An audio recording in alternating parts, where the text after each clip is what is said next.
Scott Frost, University of Oregon. Ram. Get set.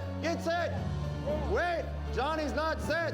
Scott Frost directs the most efficient and opportunistic offense in the country. This season, his Duck offense leads the country in passing efficiency offense. Also ranks first in fewest turnovers, only 7. Third in scoring offense, 46 points a game. 5th in total offense, 5th in points off turnovers, 5th in third down conversion percentage, 14th in passing offense, and they lead the Pac-12 in rushing. In all but one game this season, Oregon scored at least 40 points. They broke the 50-point barrier 5 times and went over the 60-point mark once. Frost's offense piled up those stats despite losing its top returning receiver before the start of the season and utilizing an offensive line that has flourished despite injuries. They used 6 different starting combinations on the line, with no player starting all 11 games at his original position. His quarterback, Marcus Mariota, leads the country in passing efficiency, quarterback rating, and yards per pass attempt, in addition to being ranked 3rd in passing touchdowns, 5th in total offense, 8th in completion percentage, and 9th in passing yards per completion. Frost's Oregon offense also features one of the Pac-12's best backs. Royce Freeman is 9th in the country in rushing touchdowns and 5th in the Pac-12 in rushing. 17 years after leading Nebraska to a perfect record, Scott Frost is back in the national spotlight. Oregon's Scott Frost is a Broyles Award finalist.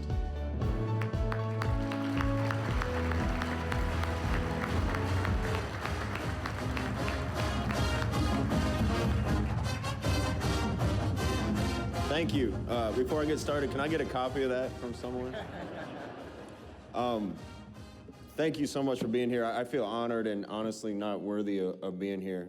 Like Coach Narduzzi said, we're here because of the success of our teams, and the most important thing as a coach is to make a difference in the lives of young people, and we get a chance to do that every day. You know, we're here because we've been successful, but there's so many great coaches out there at the college level and other levels that do a great job with that, and to be one of the few people that gets a chance to be here for this award, like I said, I kind of feel worthy of that. I want to thank you guys, people of Arkansas, live up to the Southern hospitality and the friendliness that you hear about all over, except for one guy. Our cab driver last night on the way to the Clinton Library was a little different. He looked at me and he said, "You look like a football coach." And I said, "Well, that's because I am a football coach." And, you know, I had Pat and Steck in the car with me, and he said, "Do you want to hear my joke about a football coach?" And I said, "Yeah, but before you tell me that, these 2 big guys are football coaches too. Are you sure you still want to tell the joke?"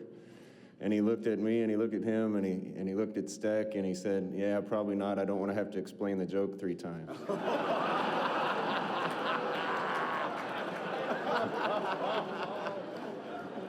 Listen, you know, we're here because our teams had great years. I'm only here because of what other people have done. My dad was a high school football coach, head coach for 30 years, Larry. My mother, Carol, was an assistant high school football coach for 29 years. So I got it early. You know, I'm here because learned a lot from Lane's dad. One of my stops along the way, one of his assistants, Raheem Morris, talked me into coaching at the beginning of my career. Mark Farley gave me a chance at Northern Iowa when I was with your own Chris Bucknam, the head track coach at Arkansas. Thank you for being here, Bucky. You know, Chip Kelly gave me a chance. Mark Helfrich believed in me. That's why I'm here. I'm here because of the rest of the staff at Oregon, the great players we have. I'm here because of Marcus Mariota, honestly. A quick story about Marcus Mariota. You know, people ask me about him all the time, and he's such a great player, but his best attribute is how quick-witted he is. People don't know this, but his freshman year, he worked at a grocery store in town to kind of pay the extra bills. And he was at the register one day, and this great big woman comes in, and she said, "I'd like to buy a half a head of lettuce." And he kind of looked at her funny, said, "We don't sell half heads, only whole heads." And she got all mad. And so he walked into the back to ask the manager what he should do, and he said, "Hey, I got this great big fat woman out here that wants to buy a half a head of lettuce. What should I do?" And he didn't know it, but the woman had followed him back there. So he looks over his shoulder and he sees her standing there, and he said, "And this lady wants to buy the other half." So that's how quick-witted he is. And the manager told him afterwards, the manager said, that was impressive. I can't believe you could think that quickly on your feet. And he goes, that was nothing. I'm used to dealing with stuff like that. He goes, I'm from Honolulu. If there's two things we have in Honolulu, it's great football and fat women.